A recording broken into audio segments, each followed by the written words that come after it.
महाराज जी प्रणाम। प्रणाम। हर हर महादेव। ओम नमो नारायण। है या जो भी आपका पंथ है इनके बारे में, ताकि हमें थोड़ी जानकारी मिले, क्योंकि हम इनके बारे में बहुत अधिक जानते नहीं हैं और जानने के इच्छुक हैं।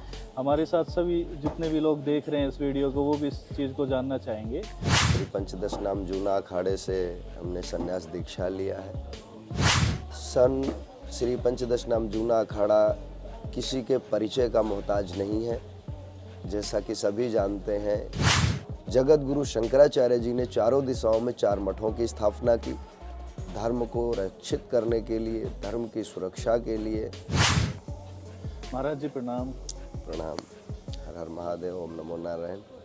महाराज जी, आप अपने बारे में कुछ बताएं, अखाड़े के बारे में। हम आपसे ज्ञान प्राप्ति के लिए आए हैं, आपसे चर्चा करने के लिए कि आपका जो जो धर्म है या जो भी आपका पंथ है इनके बारे में, ताकि हमें थोड़ी जानकारी मिले, क्योंकि हम इनके बारे में बहुत अधिक जानते नहीं हैं और जानने के इच्छुक हैं।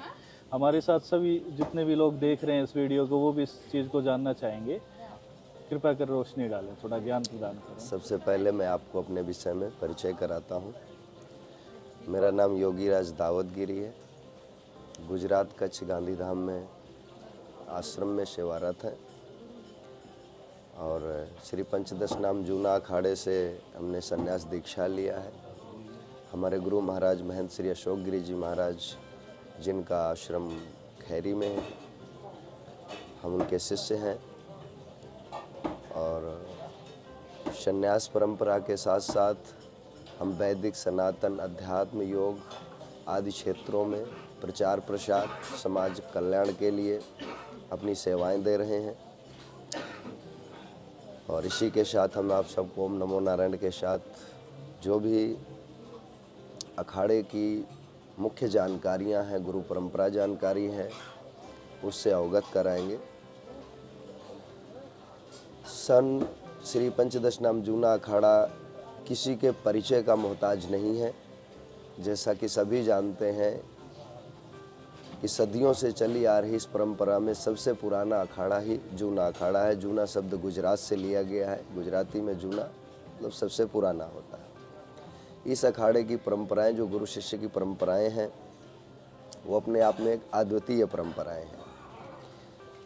और जूना अखाड़े में संन्यास दीक्षा कैसे धारण की जाती है, किस प्रकार से हम गुरुओं के सानिध्य में आकर अपने जीवन में परिवर्तन लाते हैं, इनमें हम थोड़ा सा प्रकाश डालेंगे। सबसे पहले हम आपको बताएं कि जब भी कोई नया सन्यासी किसी भी अखाड़े में प्रवेश लेना चाहता है तो उसको सभी प्रकार के सांसारिक मोह माया से मुक्त होना पड़ता है। उसके बाद फिर वो अखाड़े के संपर्क में जाता है। उसकी प्रारंभिक दीक्षाएं पूरी होती हैं।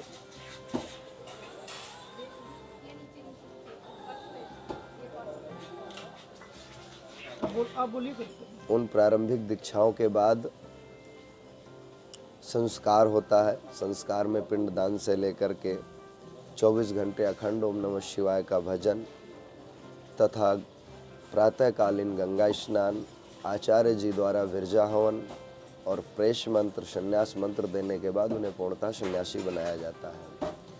हमारे अखाड़े में और बहुत सी परंपराएं हैं। जगत गुरु शंकराचार्य जी महाराज ने पहले हमारे अखाड़े में सिर्फ अवधूत परंपराएं होती थी, दिगंबर दीक्षा का कोई प्रावधान नहीं होता था।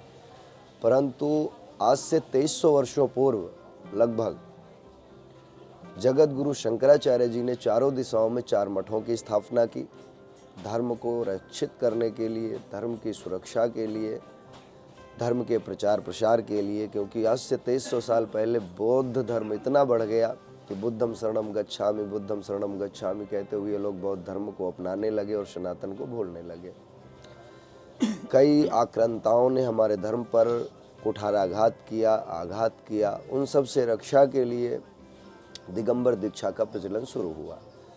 तो आज से 2300 साल पहले हमारे जगत गुरु शंकराचार्य जी ने शस्त्र और शास्त्र कि किस प्रकार से हम अपने सन्यासी योद्धाओं को तैयार करें, जो समय आने पर धर्म, देश और समाज की रक्षा भी कर सकें और समाज का मार्गदर्शन भी कर सकें।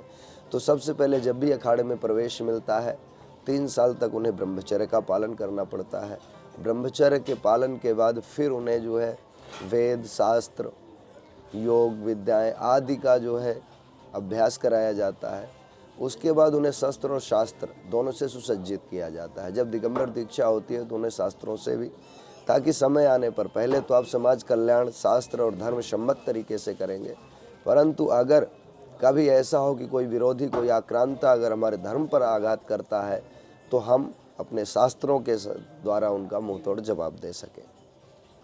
आदि वैदिक परंपराओं के अनुसार हमारी गुरु शिष्य मर्यादा आज भी जीवंत है, जो प्रति वर्ष किसी एक स्थान पर 12 वर्षों में जो कुंभ का आयोजन होता है, वहाँ आदि परंपराएं सारी देखने समझने को मिलती हैं।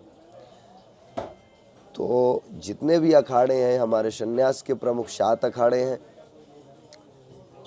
और वैष्णवों के 3 अखाड़े हैं, 2 उदासियों के अखाड़े हैं और 1 निर्मल। इस प्रकार से कुल संन्यास के 13 अखाड़े हैं।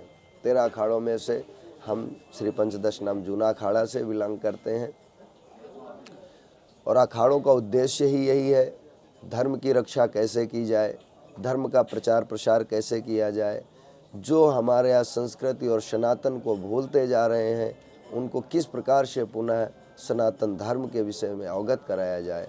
आदि अखाड़े सब इसी कार्य में लगे हुए हैं, देश विदेशों में जाकर के प्रचार प्रसार करना, धर्म के लिए उपदेशित करना लोगों को और सनातन की ओर वापस उनको अग्रसर करना, ये हमारे अखाड़े की कार्यशैली है। कई जगह देश के विभिन्न प्रांतों में, विभिन्न क्षेत्रों में अलग अलग जूना अखाड़ा के ब्रांचेस भी हैं, देश विदेशों में भी हैं।